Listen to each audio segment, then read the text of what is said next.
नमस्कार दोस्तों, stock market studies में फिर से एक बार आपको बहुत-बहुत स्वागत है। तो आज मैं फिर से आपके सामने कुछ इम्पोर्टेंस कंपनी का अपडेट शेयर करने वाला हूँ। तो ज़रूर इस वीडियो को लास्ट तक देखना और अभी तक अपने चैनल को सब्सक्राइब नहीं किया तो ज़रूर कर लेना। सबसे पहले मैं डिस्कशन करूँगा एसआरएफ के बारे में। देखिए बेसिकली एसआरएफ के बारे में चर्चा करूँ तो इंडिया की एक पॉपुलर कंपनी है, आप सभी जानते हैं। उसके साथ-साथ ये भी आपको जानना चाहिए कि इंडिया की एक पॉपुलर कंपनी होने के नाते भी केमिकल इंडस्ट्रीज में एक लीडर प्लेयर है। जो इस मार्केट में केमिकल में जितने सारे कंपनीज है उस सारे कंपनी से देखा जाए एसआरएफ अकेला 8 लाख% से भी ज्यादा रिटर्न इन्वेस्टर को दे चुके हैं। तो 8 लाख% का रिटर्न सोचिए कितने बड़े रिटर्न कितने टाइम्स होगा। 8 लाख को अगर आप फिगर आउट करेंगे तो आप ध्यान से देखिएगा, टोटल 8 लाख% से भी ज्यादा रिटर्न दिया। अगर मैं दो डिजिट को हटा भी दूं तो करीबन 8,000 टाइम्स, 8,000 टाइम्स। तो 8,000 टाइम्स मतलब कोई व्यक्ति अगर 1,000 रुपीज भी निवेश करके रखे थे तो 8,000 टाइम्स उसका फंड बन चुके हैं। और जब से कंपनी लिस्टिंग हुआ तब से लेकर आज तक की टोटल आठ आठ 8 लाख% के आसपास रिटर्न है। तो कुल मिलाकर उसका अमाउंट हो जाएगा करीबन करीबन यहाँ पे इतना, मतलब 8 लाख के आसपास। तो सोचिए सिर्फ 1,000 रुपये इन्वेस्ट करने के बाद, तो इतना बड़ा मतलब इन्वेस्टमेंट के बाद, सॉरी इतने छोटे इन्वेस्टमेंट के बाद इतने बड़े अमाउंट बन चुके होंगे। तो कहने का मतलब ये है कि अगर आपने सही कंपनी सही टाइम में ढूंढ लिया तो उस कंपनी आपको मल्टीपल का रिटर्न दे देंगे। तो आप कहेंगे सर क्या अभी फिलहाल के लिए फिर से उस तरीके से कुछ रिटर्न मिलेगा? अभी नहीं मिलने वाला है। क्यों? क्योंकि तब मार्केट कैप एकदम नैनो कैप टाइप कंपनी था, स्मॉल कैप टाइप कंपनी था। आज कंपनी लार्ज कैप कंपनी बन चुके हैं। तो कंपनी के ऊपर क्या सही में अभी वैल्यूएशन सस्ता हुआ है? कंपनी वैल्यूएशन के बारे में बात करूँ तो कंपनी का पी रेशियो 62 के आसपास है और इंडस्ट्रीज पी रेशियो 41 के आसपास है। कंपनी की खुद की जो पी रेशियो है, अगर इस पी रेशियो को एक बार चेक किया जाए तो एक टाइम हाई हो गया था 53। आज कंपनी फिर से हाई करके 61 तक चला गया। इसका खुद का एवरेज पी रेशियो निकल गया है 34। मतलब कंपनी का पी रेशियो डबल के आसपास है। तो वैल्यूएशन के हिसाब से बहुत हाई है।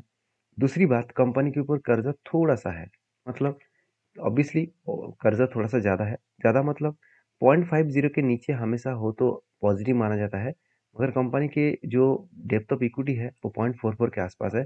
कभी कभी कहा जाता है कि 0.20 के नीचे हो तो उसको ना के बराबर डेप्थ माना जाता है। तो यहाँ पे थोड़ा सा डेप्थ है, कोई बात नहीं। इस डेप्थ को लेकर भी कंपनी अच्छा खासा प्रॉफिट जनरेट कर रहा है। जैसे क्वार्टर रिजल्ट के बारे में बात करूँ तो आप देख सकते हैं 3,300 से लेकर 3,400 करोड़ तक सेल्स किया। एक्सपेंस को मिटाने के बाद कंपनी का नेट प्रॉफिट अगर देखेंगे तो 359 से घटकर 252 बना। मतलब इस बार भी जो आशा किया जा रहा था कि कंपनी का नेट प्रॉफिट थोड़ा सा पॉजिटिव आएगा, अभी तक हुआ नहीं। क्योंकि केमिकल सेक्टर में जिस तरीके से डिमांड मार्केट में कम हुआ, उस डिमांड कम होने के चलते हुए जो करेक्शन देखने को मिला इस केमिकल सेक्टर के ऊपर, वो यहाँ पे आप देख सकते हैं। तो मुझे लगता है जो सिचुएशन बने हैं उस सिचुएशन के बेसिस में कंपनी के ऊपर प्रेशराइज जो है वो अभी कंटिन्यू होने वाला है। 2025 के बाद शायद इसका रिकवरी हो सकते हैं, क्योंकि 2025 के बाद रिकवरी इसीलिए होगा क्योंकि बड़े-बड़े इंस्टीट्यूशन 2025 तक इसका अनाउंसमेंट किया है। उसके बाद केमिकल सेक्टर में फिर से डिमांड आने का चांसेस है। आप खुद ही देख सकते हैं, अभी तक कंपनी का सेल्स ग्रोथ तो हर साल में ठीक-ठाक था, प्रॉफिट ग्रोथ भी ठीक-ठाक था। अभी लास्ट टीटीएम में कंपनी का sales growth and profit growth weakness के हिसाब से देखने को मिले। तो मुझे लगता है जो सिचुएशन बना है, वो सिचुएशन बहुत स्ट्रांग है और सॉरी सिचुएशन बहुत अभी खराब होता देखने को मिला है। तो रिकवरी होने में टाइम लगेगा और रिकवरी होने के बाद ही कंपनी के जो रिटर्न है, जो जबरदस्त कंपनी 10 साल 5 साल में दे रहा था, उसी तरीके से फिर से रिटर्न कंपनी देने का कैपेबिलिटी रखते हैं। क्योंकि केमिकल एक ऐसे सेक्टर है, ऐसे कंपनी है जहाँ पे हमेशा ग्रोथ होने का चांसेस है। तो रही बात इस कंपनी के ऊपर शेयर होल्डिंग में क्या क्या फर्क दिखा। देखिए प्रोमोटर के पास पूरा का पूरा 50% होल्डिंग है, म्यूचुअल फंड के पास 8.5%, एफएस के पास 18.5% और नॉन इंस्टीट्यूशन मतलब पब्लिक के पास 14% और इंश्योरेंस कंपनी के ऊपर 6.5% और अदर्स पार्टीज के ऊपर 1% के आसपास। तो ओवरऑल हर किसी के पास आपको इस कंपनी का इन्वेस्टमेंट देखने को मिल जाएगा। अभी अर्निंग पर शेयर के बारे में बात करूँ तो अर्निंग पर शेयर बहुत खराब हो चुके हैं। पिछले सालों में पिछले क्वार्टर्स में अर्निंग पर शेयर 14 रुपीज़ था। इस बार अर्निंग पर शेयर घट के 8 रुपीज़ हो चुके हैं। तो ऑलमोस्ट 50% अर्निंग पर शेयर कम हो चुके हैं, जो कंपनी के लिए थोड़ा सा एक प्रेशराइज जरूर है। तो बाकी आपके क्या व्यू है इस कंपनी के ऊपर जरूर कमेंट्स करना, क्योंकि चार्ट पैटर्न के हिसाब से बात करूँ तो मैं पहले भी डिस्कशन कर चुका हूँ। मुझे बहुत पहले से ही एक कप विद हैंडल पैटर्न्स मिला था, उसका ब्रेकआउट हुआ, बिग क्रैश हुआ, उस इस सपोर्ट को वो टच किया और फिर से यहाँ से बाउंस बैक किया। तो मैं हाई लेवल तक इंतजार करूंगा। हाई लेवल मतलब इसका जो लाइफ टाइम हाई है वो करीबन 2832 के आसपास है। अगर इस लेवल को ब्रेक करे तो जो मैं लेवल लेकर चला हूँ करीबन 3000 रुपीज़ के आसपास। तो बाकी आपके क्या ओपिनियन है इस कंपनी के ऊपर, जरूर मुझे कमेंट्स करके बताना। नेक्स्ट जो कंपनी है उसके बारे में बात करें, उसका नाम है CDSL, central depository services limited. Basically CDSL के बारे में एक चीज़ मैं आपको बता दूं कि CDSL एक ऐसे कंपनी है जिसका आज जिस तरीके से ग्रोथ है, फ्यूचर में कई गुना ज़्यादा ग्रोथ यहाँ पे बनने वाला है। मैं इससे बात क्यों बता रहा हूँ, क्योंकि CDSL के बारे में चर्चा करूँ तो CDSL सेंट्रल डिपॉजिटरी सर्विसेज दो है, दो अलग अलग कंपनी है। तो इस सेक्टर में जैसे CDSL हो गया और दूसरा NSDL हो गया। तो NSDL और CDSL दोनों ही सेम सेक्टर के ऊपर काम करते हैं, सेम कैटेगरीज प्रोडक्ट मतलब बिजनेस के ऊपर काम करते हैं। तो दोनों में अंतर देखा जाए तो CDSL अभी मार्केट में लिस्टिंग है मगर NSDL लिस्टिंग नहीं है। और CDSL के ऊपर एक चीज़ मैं आपको यहाँ पे दिखाना चाहूँगा, इसका मार्केट शेयर। अगर मार्केट शेयर के बारे में बात करें, आप देख सकते हैं जो डिपॉजिटरी फार्म है, आप लोग सोच रहे हैं कि NSDL है तो NSDL बहुत तेजी से ग्रोथ करके CDSL को बीट कर पाएंगे। आप एक बार इस डेटा को देख लीजिए कि CDSL का जो डिपॉजिटरी मार्केट शेयर है वो कितना है, 75%। मतलब बाकी 25% किसके पास है, NSDL के पास। तो कितना बड़ा फर्क है आप देख सकते हैं। उसके साथ साथ जो KIC रजिस्ट्रेशन है और वो भी 65% मार्केट शेयर इसी के पास है। तो एक ग्रोथ जो है वो आपको क्लियर कट आपको देखने को मिला है। और बिजनेस के हिसाब से आप देख सकते हैं कि कंपनी का जो बिजनेस है वो अलग अलग कैटेगरीज के हिसाब से डिवाइड किया गया है। तो आपको मैं कंपनीज के ऊपर एक पॉइंट्स जरूर शेयर करूंगा, वो है कंपनी का ग्रोथ। देखिए ग्रोथ के हिसाब से बात करूँ तो सबसे पहले अर्निंग पर शेयर देखिए बहुत शानदार है, 36। हाँ वैल्यूएशन थोड़ा सा हाई ऑब्वियसली है, क्योंकि वैल्यूएशन हाई मैं इसीलिए बता रहा हूँ क्योंकि इंडस्ट्रीज पी रेशियो इसका कितना है, 33 और कंपनी का पी रेशियो कितना है, 56। तो ओवरऑल इसका वैल्यूएशन थोड़ा सा हाई है। अभी कंपनीज के बाकी डिटेल्स को देखा जाए, जो पीवी रेशियो तो ऑब्वियसली पॉजिटिव है। डिविडेंड कंपनी दिया है 0.85% के आसपास और मार्केट कैप जो है 26,000 करोड़ के आसपास है। सॉरी माफी चाहता हूँ, यहाँ पे CDSL के मैं आपको डेटा कुछ अलग जगह से दिखाऊंगा। यहाँ पे आपको डेटा सिर्फ वैल्यू मतलब शेयर होल्डिंग पैटर्न्स के हिसाब से देखना चाहिए। देखिए शेयर होल्डिंग पैटर्न्स के हिसाब से टोटल जो प्रोमोटर के पास होल्डिंग है वो 15% के आसपास है।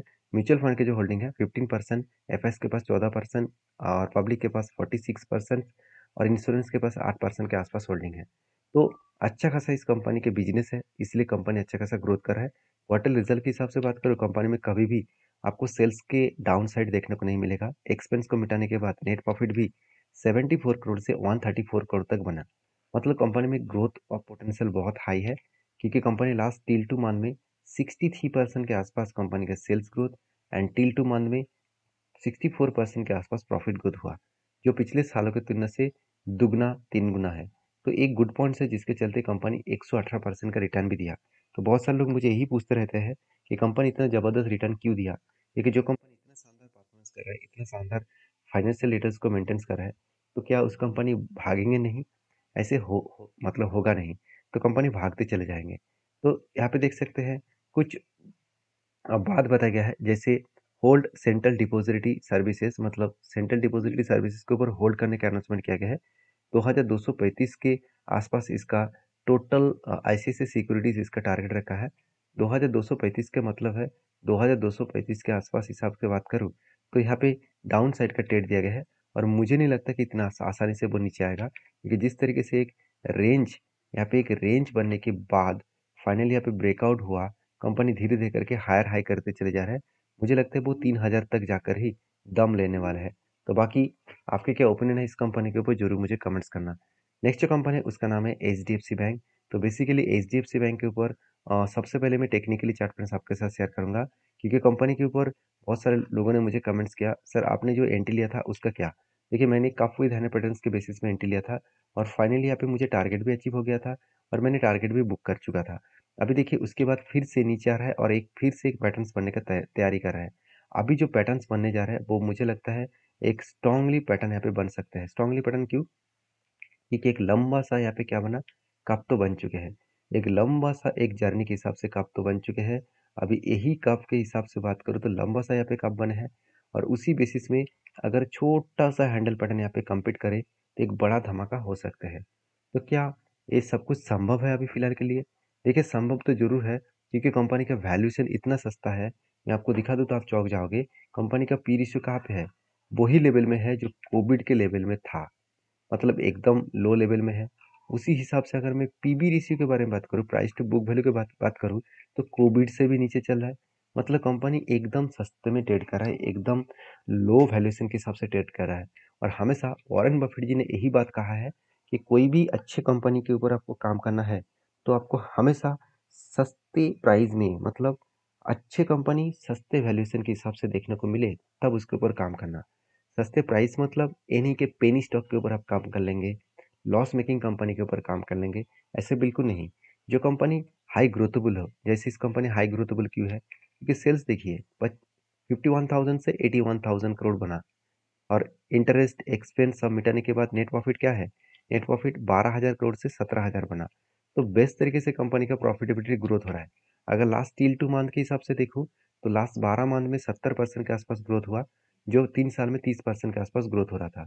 और यहाँ पे भी देखिए तो 3 साल में 26% के आसपास ग्रोथ हो रहा था, और लास्ट ईयर में 40% के आसपास ग्रोथ हुआ। ये सारे पॉइंट्स यही मेजर करते हैं कि कंपनी का अपकमिंग टाइम्स में अच्छा खासा ग्रोथ आने का चांसेस है। तो आपकी क्या राय है, जरूर मुझे कमेंट्स करके बताना। नेक्स्ट जो कंपनी उसका नाम है पीवीबी इंफ्रा लिमिटेड। एक छोटा सा कंपनी है, फिर भी कंपनी में दम है आगे बढ़ने का। तो कंपनी यहाँ पे जल्द से जल्द आपको और एक बार बोनस मतलब देने जा रहा है। वो भी कब? देखिए अगस्त 20 में आपको एक के बदले एक बोनस कंपनी देने वाला है। तो जो लोग बोनस पाना चाहते हैं, एक बार डीपली रिसर्च करें, उसके बाद काम करें। वीडियो अच्छा लगे तो प्लीज़ लाइक करिए। मिलते नेक्स्ट वीडियो में, तब तक के लिए धन्यवाद।